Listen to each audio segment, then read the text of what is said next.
I didn't cry. I didn't yell. I didn't respond with rage. I simply closed the door, turned the lock, and listened to him call me selfish from the other side. And still, I didn't open it. By the time he realized what he'd lost, I was no longer the same woman he knew. I had already died to him, and he to me. What he said to me that day was a knife wrapped in gift paper. "Mom, this place is too big for you alone. You should consider giving it to us. It would only be fair, don't you think?" And then Stephanie, with that smile that never reached her eyes, added, "You'd be more comfortable in a place more suited to your age." For a second, the world felt like it stopped. Not because of the proposal, but because of the way it was said. As if my life, my history, my memories were just old furniture taking up space.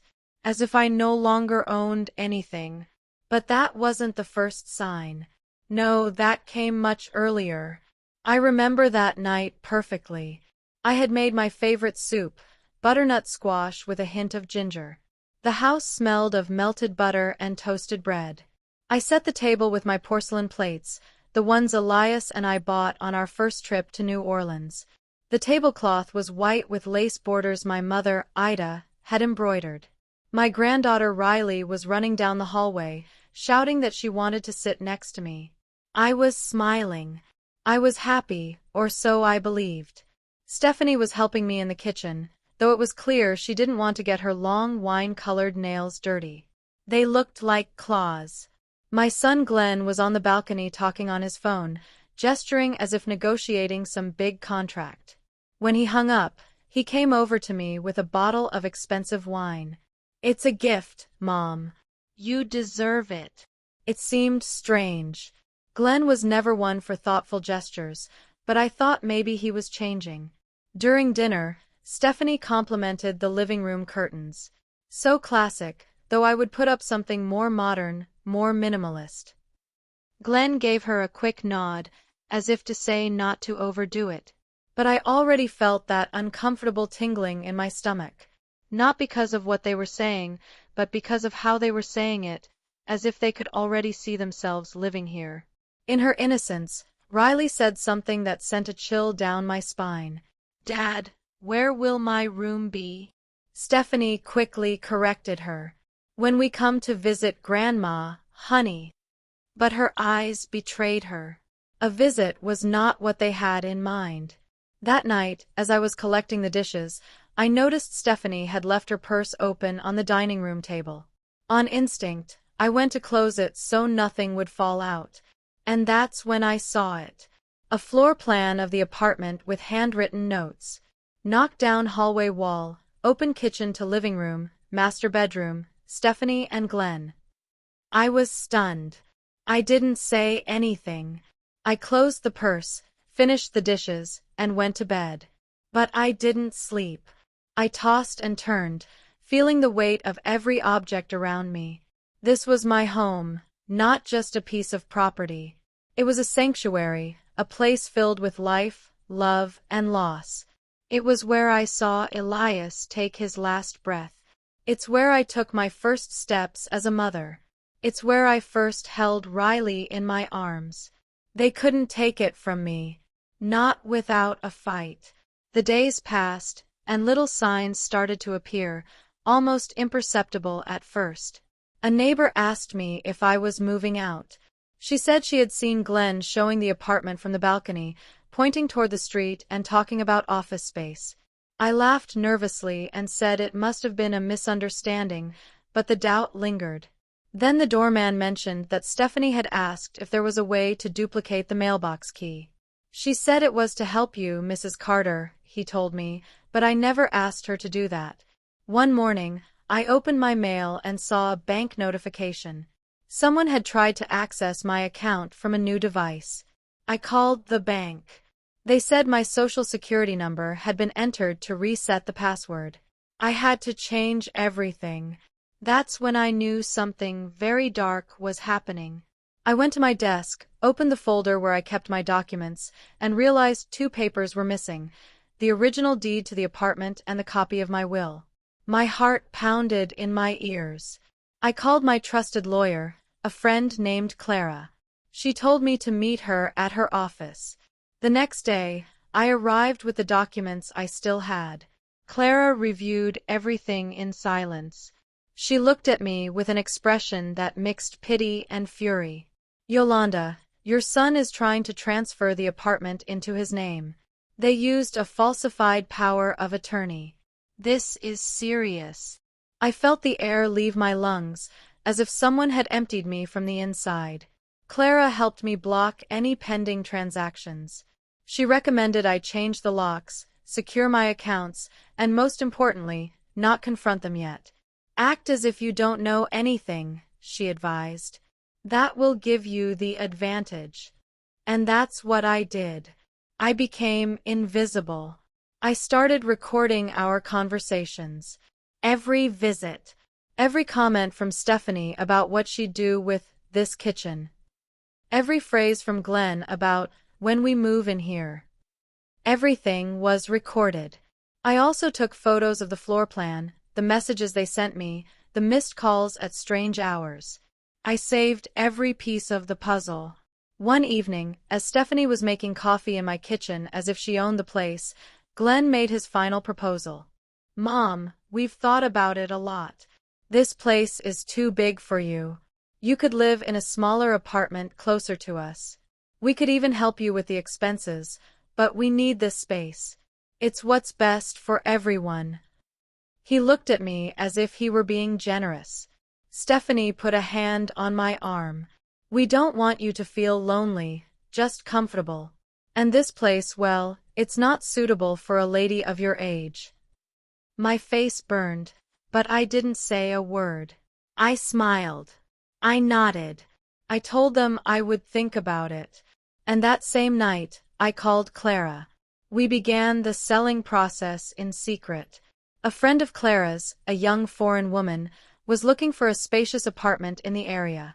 She saw it in photos and fell in love. I told her the situation. She said, "Let's do this quickly and quietly." We signed the agreement at a different notary. The money was transferred to a new account. Clara accompanied me to change the will. Glenn and Stephanie were left out of everything. Only Riley would receive something, and not until she turned 25. Nothing before and no one else. For weeks, I pretended everything was normal. I greeted my family with a smile. Stephanie was already talking to decorators. Glenn was measuring the walls. Riley was bringing drawings where she had already put her name on the door of what she believed would be her new room. In the meantime, I secretly packed my most cherished belongings. The photos of Elias, the love letters, the old journals, my mother's necklaces, the signed books, the vinyl records. I packed everything into discreet boxes that I took out of the apartment little by little, like trash bags. Nobody noticed. The final sale was signed on a Thursday morning. At 11:32 a.m., the apartment no longer belonged to me or to them. At 1:30 p.m., I changed the lock. At 4 o'clock, I was settled into my new home, small, warm, with new curtains and the scent of fresh mint. And that night, when Glenn arrived with Stephanie and Riley to start the move, they found a new lock and a sign taped to the door that read, "Private property. Restricted access." They called. They banged. They yelled. But I was no longer there. Stephanie was the first to lose control. She pounded on the door as if with each punch she could break not only the wood but also the reality that was crashing down on them. "Yolanda, open this door right now. This is crazy," she screamed with that high-pitched, tense voice on the verge of breaking. Glenn, on the other hand, was silent. Still glued to the intercom, dialing my number again and again, as if the sound of the ring could restore the power he thought he had. I watched everything from the building across the street, sitting in the back seat of Clara's car. The tinted windows protected me like a veil. I saw their bodies moving with anxiety, as if each second were another brick in the wall being built between us. "Don't say anything," Clara had warned me. "Let them scream. What hurts a manipulator the most is silence." And she was right. The next day, the messages began. First, the subtle ones. Mom, we understand you're confused. Maybe someone is manipulating you. We can talk later. Then the passive-aggressive ones. I never thought you would do this to your own family. After that, the dramatic ones. Riley is crying. She doesn't understand why her grandma doesn't love her anymore. I saved everything. Screenshots, audio, videos. Clara had instructed me well. Everything had to be documented. The third person to enter the scene was Jonathan, Stephanie's brother-in-law, a small-time lawyer who always thought he was smarter than everyone else. He sent me a lengthy email with convoluted legal terms, telling me that what I had done could be considered an act of temporary mental incapacitation and that they would have to seek a judicial review of my faculties. I read it 3 times, not because I was scared, but because I was impressed by the audacity. It wasn't enough for them to try to take my apartment. Now they wanted my sanity. I didn't respond with a single word. I just forwarded the email to Clara, who replied in less than an hour with an attached document. Don't worry. They can't touch you. But we'll secure everything in case they try to go further. I felt like I was in a spy movie, but it wasn't fiction. It was my life. 2 weeks passed. During that time, I changed my number, closed my social media accounts, and notified the few friends I still trusted not to share my new address. Stephanie posted a video on Facebook, literally crying, saying that her mother-in-law had been the victim of a scam, that her property had been sold without her realizing it. Glenn appeared in the background, holding Riley with a martyr's face. The video's title was, "What would you do if your mother was deceived and you lost everything?" It got thousands of views and comments from strangers accusing me of being crazy, ungrateful, a cruel mother. A neighbor even left a note in my old building's mailbox saying that ambition destroys families. But I didn't budge. I had spent too long ignoring the signs, doubting my instincts. Now I was standing firm, and I had no intention of backing down. Every time I listened to those audios of Stephanie screaming in my kitchen that it was already hers, it reminded me why I had to keep going. Every time I saw the floor plan with their notes, I remembered they weren't visitors. They were invaders. Clara accompanied me to the notary where I updated my will. I made it clear that Glenn would receive nothing. Absolutely nothing. No properties, no money, no objects. The only exception was Riley. For her, I left a handwritten sealed letter that she couldn't open until she was 25. It said, "Dear Riley, I hope one day you'll understand. Love is also about setting boundaries. Your grandma loved you, but she couldn't allow them to destroy her in the name of family." It was the hardest thing, separating an innocent child from the harm others were causing. But I also understood that true love isn't blind. It's brave. And sometimes saying no is the purest act of love. One afternoon, I received a call from an unknown number. I didn't answer. A minute later, a voicemail. It was Glenn. His tone was different. There was no rage, just emptiness. "Mom, I don't know what happened. I don't know when you became so distant. I just wanted to help you. I wanted you to be okay, not to be lonely. But now I don't know if we ever mattered to you." I clutched the phone to my chest. My hands trembled because a part of me wanted to believe his words. But I was no longer a naive woman. I knew what he was capable of.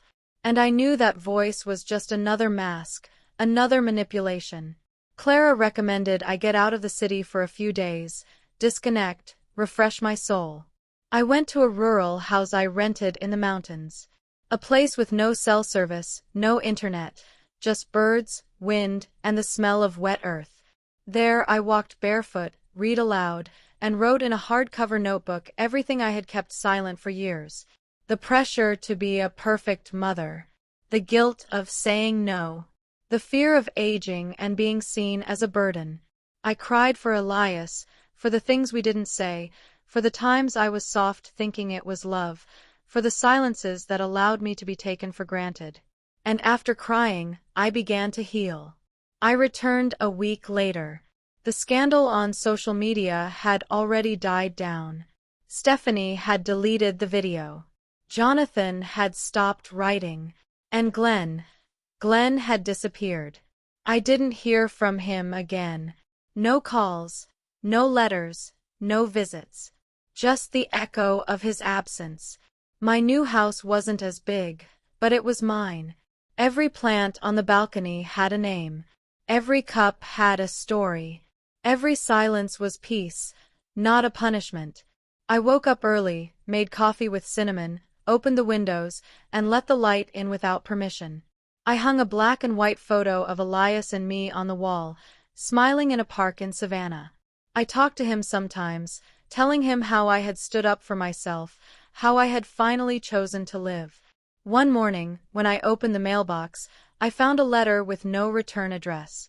Inside was a drawing from Riley, a yellow sun, a house with flowers, and 3 figures, an older woman, a little girl, and a cat. At the bottom, in crooked letters, it said, "To Grandma, I miss you." I felt a lump in my throat. I put the drawing in a wooden box with Elias's letters. I closed the box. I didn't cry. I just stroked the lid and whispered, "Me too, my love. But I won't go back." And I didn't. Not to the old apartment. Not to the obligation-filled birthdays. Not to the gatherings where I pretended not to notice Stephanie's disdain. Not to the dinners where Glenn talked without looking at me. I didn't go back. And that was my act of love, of self-love. The world could judge. They could call me cold, calculating, resentful. But no one had lived what I lived. No one had heard what I heard behind closed doors. No one had felt the emptiness of seeing your own son plan your replacement while you were still breathing. I had. And that's why I chose to save myself. For weeks, the phone remained silent. No more messages, no more hidden calls. It was as if the world had finally understood my decision, or at least learned not to challenge it. There was something powerful in the silence. Not the empty silence of a house with no visitors, but the one that blossoms when you close doors that should never have been opened. The silence of having finally chosen not to be used. The silence of freedom. But peace, like everything in life, is fragile. It was a Tuesday morning when I was returning from the market with a bag full of tomatoes, warm bread, and fresh rosemary. I saw him. Glenn was standing there, leaning against the fence in front of my building. He didn't have flowers. He didn't bring gifts. Just his arms crossed, his beard grown out, and his eyes filled with something I couldn't decipher right away.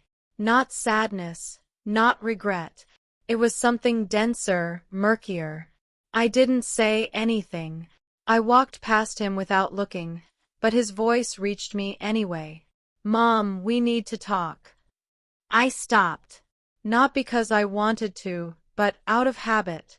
Because no matter how much a woman has rebuilt her life, there's still an echo in her chest that responds to a son's call. "There's nothing left to talk about," I replied without turning my head. "Stephanie is pregnant." He blurted it out as if that were a trump card that justified everything.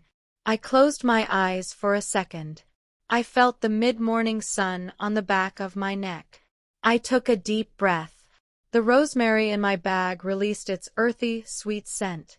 And right there, in the middle of the sidewalk, I understood that what he was trying to do wasn't to reconcile. It was to reclaim lost ground. Stephanie was pregnant, and that once again made them worthy of my sacrifice, my property, my legacy. I turned slowly. "And what does that have to do with me?" His expression broke for an instant, then recomposed itself. "We need stability, Mom. A home. You have a whole house to yourself. You could come live with us. You could watch your granddaughter grow up, your grandchildren." Every word was measured, calculated, like poison in a wine glass. "Yolanda, think about it. We could convert a room into your own space, a little sitting room with your things. You wouldn't be lonely. You wouldn't have to worry about anything. The image was grotesque. Me reduced to a decorative figure, squeezed into a corner of a house that wasn't mine, under rules I wouldn't set. Tolerated only until I became a bother. I didn't respond. I just kept walking. I went up the stairs slowly. Not because my legs hurt, but because I needed him to see every step, every inch of distance I was choosing. I went inside, closed the door, and changed the lock again that same afternoon. 2 days later, I received a court notice, a request for joint guardianship for family assistance, which in real terms meant Glenn was seeking to have me declared in need of supervision for my financial decisions. It was signed by Jonathan. They had attached a fake psychological report where a specialist argued that my behavior was erratic, that there were signs of paranoia, and that the sale of the apartment had been an impulsive action resulting from an untreated emotional crisis. My hands turned to ice as I read. Not from fear, but from indignation. It wasn't enough that they had tried to take my space. Now they wanted to erase my judgment, turn me into an incompetent, manageable, fragile old woman. I called Clara. I was expecting this, she said with a fierce calm. They don't know who they're messing with. In 48 hours, we had our counterattack prepared. Real medical reports. Statements from neighbors. Audio recordings of veiled threats. And most importantly, the evidence of the legitimate sale of the apartment without coercion at the notary's office with signed legal appraisals. Everything was secure. We attended the hearing. I wore a navy blue dress, my hair in a neat bun with discreet makeup. There was something profoundly humiliating about having to prove that you still owned your own mind. But I stood firm. Jonathan didn't even have the decency to meet my gaze. Glenn, on the other hand, watched me with empty eyes, as if he still didn't understand that this time his mother wasn't going to give in. When the judge delivered his decision, it was simple and forceful. There is no evidence to support the need for guardianship. Mrs. Yolanda Carter fully retains her legal capacities. Not another word was said. Glenn didn't say anything when we left. Stephanie didn't show up. I walked to Clara's car, feeling that each step was giving me back a little more of the dignity they had tried to steal. The following days were calm. Clara insisted that I leave the country for a while, a short trip to close that chapter, to experience something that didn't have the shadow of Glenn or the echo of Stephanie. I accepted. I went to New Orleans, a city Elias had always wanted to visit and that I had always put off. I stayed in a small apartment with a view of the Mississippi River. I walked the cobblestone streets, listened to jazz coming from open windows. I drank my coffee black in small cups. I was in no hurry. I had no fear. For the first time in decades, I felt like a whole woman. One afternoon at a viewpoint at sunset, a lady approached me. "Are you alone?" "Yes," I replied without sadness. She smiled. "That's not always a bad thing." It wasn't. I was away for 3 weeks. I didn't receive a single message from Glenn. He didn't ask where I was. He didn't wish me a happy birthday, which fell during my 2nd week in New Orleans. He didn't send a drawing from Riley. Nothing. And that, although it hurt, also confirmed everything. When I returned, I found my house intact. The plants green, the books in their place, the air still and clean. Clara was waiting for me with a lemon cake and a letter. It arrived by certified mail while you were away. I opened it. It was from Jonathan's office. A last-ditch effort.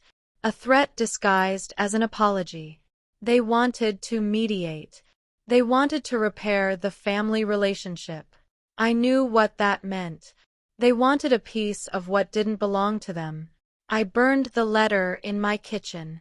I watched the paper wrinkle, blacken, and turn to ash in the breeze coming through the window.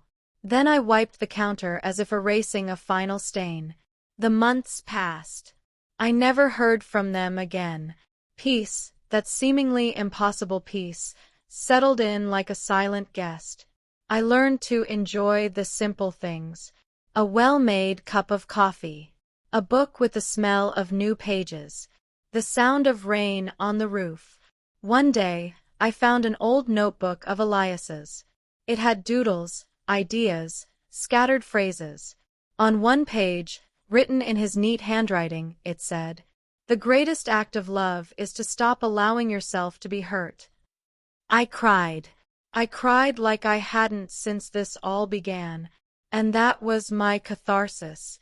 My son tried to take the little I had left.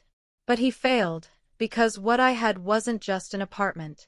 It was my history, my memory, my decision. And that I no longer give to anyone.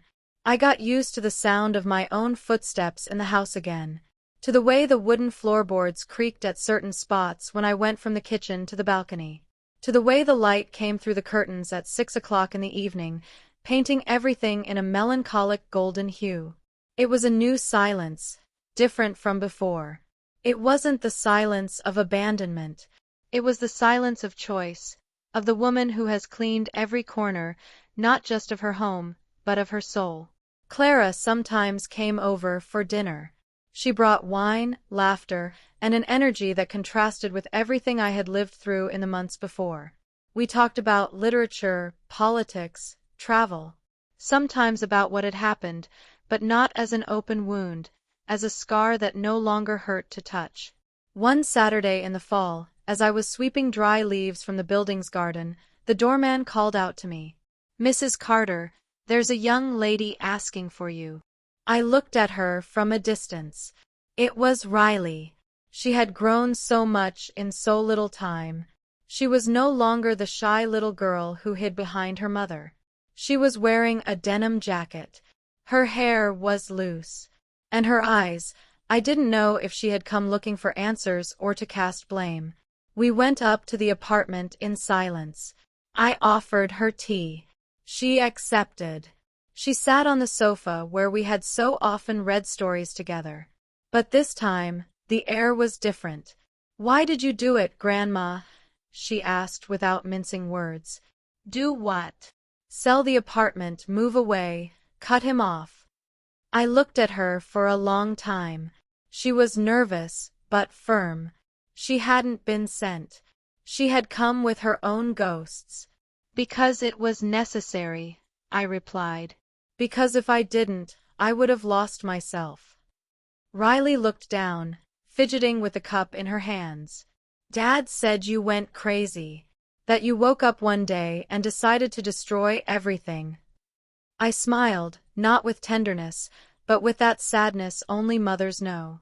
"Do you believe him?" She shook her head. "I don't know. I just know that since it all happened, no one at home talks about you. Mom doesn't mention you. Dad changes the subject. And me, I don't understand anything." I got up, walked to the sideboard, and took out an envelope. It had been ready for some time. "Here," I said, handing it to her. "These are letters I wrote for you from the first day everything broke. I didn't send them. I didn't want to poison you with our battles. But now, I think you deserve to know my side of the story." Riley took it as if it were something fragile. She put it in her backpack without opening it. "Can I come again?" "Always." And she left. I closed the door softly and cried, not from pain, but from relief, because for the first time, I felt that some of the love I had sown in that family hadn't died completely. In the days that followed, I went back to my walks.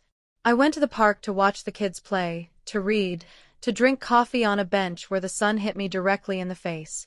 Sometimes I ran into old acquaintances. They would ask about Glenn, about my grandchildren. I would answer evasively, not out of shame, but because I had learned there are battles you don't explain. You live them, you bury them, and you leave them there. One morning, when I returned home, I found an envelope under my door. It had no return address. Inside, there was only a single sheet of paper. "If you don't give me what's mine, I will go to all extremes." No signature. No date. Just that dry threat, like a claw. I called Clara. I told her what happened. She asked me to scan the note and file it. Filing a police report wasn't worth it for now, but leaving a trail was a good idea in case something happened. I started noticing strange things. The intercom would buzz in the middle of the night. Someone would stand in front of the building without moving for long minutes. The hallway lights would turn on for no reason. There was no proof, but there was a presence. I didn't feel fear. I felt rage. One night, I decided to stay up. I sat in the living room with the lights off. The city breathed outside with its slow rhythm. And there, at 3 o'clock in the morning, I saw him. Glenn. Again. He didn't knock. He didn't yell. He just stood there in front of the gate. I took a photo from the window. Then another and another. I sent them to Clara. "This is no longer legal," she wrote. "We're filing for a restraining order tomorrow." And so we did. The judge issued a restraining order. Glenn couldn't come within 1,000 feet of me or my property. It was the last time I saw him. Riley came back, with tears, with underlined letters, with questions, and little by little, with certainties. "Dad always said you were exaggerating," she told me. But reading this, I realized he manipulated everything. He used your love. He used our story. I nodded. There was no need to add anything. "I want you to know that I'm not on anyone's side," she continued. "But I do want to know your full story, not as a grandma, but as a woman." And that's what I did. I told her everything from the beginning. From the first signs. From the first, "Mom, can we borrow it for a while?" to the last closed door. She listened without interrupting. And when she said goodbye, she just said, "Thank you for not giving up. For defending your voice." That night, I slept with a calm heart. I knew the story wouldn't have a perfect ending, that there would be no dramatic reconciliations or movie hugs. But there was something better. Justice. A silent, intimate justice woven with every decision I had made. My apartment was now a sanctuary, not of loneliness, but of integrity. I had lost a lot, but I had recovered myself. And for a woman like me, that was worth more than any inheritance. When Riley closed the door that last time, I didn't know if she would ever return. The house fell silent, but it wasn't a sad silence. It was one full of possibility, as if the echoes of the past were finally fading, giving me space to build something of my own, free from the voices that had judged, betrayed, or manipulated me. The weeks that followed were tranquil. My days were filled with small rituals. Coffee in the morning with the newspaper open on the table and the sun filtering through the curtains. The plants on the balcony that I once again cared for patiently. The walks along the boardwalk where sometimes I would stop to look at the water without thinking about anything. I started writing in a notebook with no intention of publishing, just to understand myself. Scattered words, memories, thoughts I had never said aloud. It was like picking up the pieces I had left scattered over the years and putting myself back together. Until one morning, I received a call from my lawyer. His tone was serious but not alarmed. "Yolanda, a challenge to the will has been filed." I didn't say anything. I expected it. "It's Glenn. He's claiming that you weren't in full use of your mental faculties when you made the changes. He wants it to be declared invalid." I laughed, not out of amusement, but because of the pathetic attempt. "We have everything documented," I reminded him. "Signatures, witnesses, even the medical reports." "I know, and the judge will know too. But be prepared for the noise. This is going to be in the media. Journalists are already asking questions." And he was right. The next day, my face appeared on a sensationalist news website. Sun Tzu's mother for unjustly disinheriting him. They accused me of manipulation and the irregular sale of property. They used an old photo, one where I was smiling with Glenn and Riley in front of the Christmas tree. The headline was aggressive. The text was worse, full of lies, phrases taken out of context, innuendo. But I didn't react. I didn't reply. I didn't call anyone. I just breathed. Because I was already beyond all that. Clara helped me prepare a folder with evidence. Every document, every conversation, every date, everything in order. We also included the letters I had written to Riley and the messages she had sent me in response. Not because they were legally necessary, but because they were the thread that proved there was love, clarity, and decision, not insanity. The day of the hearing was gray. I wore my dark blue coat and the scarf my friend Carol had given me before she passed. I entered the courtroom as one who enters to close a story, not to fight it. Glenn was there. He didn't look at me. His lawyer presented absurd arguments. He talked about my age, my emotional fragility, a supposed cognitive decline. He said I had been the victim of a scam, that someone had surely convinced me to act this way, that I wasn't capable of making such drastic decisions on my own. I watched him as if he were talking about another woman. I didn't recognize myself in anything he said. When it was my turn to speak, I did so calmly. I read a statement I had written the night before. I spoke about my history, my life with Glenn, the signs I had ignored, the times I had given in, the betrayal I had lived firsthand. I talked about how I was forced to choose between maintaining a facade and saving my dignity. I chose the latter. The judge listened without interrupting. When I finished, he paused for a long time and then said what I already knew, that there was no evidence to declare the will invalid, that my actions were legal and justified, and that the entire process had been carried out with full knowledge and consent. Glenn clenched his teeth. He didn't say anything. His lawyer collected his papers, resigned. I left the courtroom alone. I walked in the rain without an umbrella. I felt the water cleansing me. I stopped at a second-hand bookstore. I bought a book of poems by a local poet and went home as if returning from exile. The following weeks were even calmer. No one knocked on my door. No more threats were sent. Riley visited me every now and then. She brought me drawings, books. She told me about her plans. She was studying psychology. I think I have a lot of material to analyze, she joked one day, and we both laughed. One afternoon, she asked me to read one of the poems I had underlined out loud. It was about defending joy like a trench, and I understood that's what I had been doing without knowing it. Defending my joy. My right to live in peace. I was offered an interview for a serious news outlet, a report on older people facing abuse from their own children. I hesitated, but I accepted. Not out of revenge, but because if my story could help another woman my age find the courage to say, enough, it was worth it. The journalist was respectful. She listened more than she asked. In the end, she hugged me. Her eyes were moist. "Thank you for not staying silent," she told me. When the report was released, the reaction was immediate. I received letters, messages, flowers, women I didn't know who told me I had given them courage. One wrote, "Today I told my son to stop manipulating me. Thank you for showing me I'm not alone."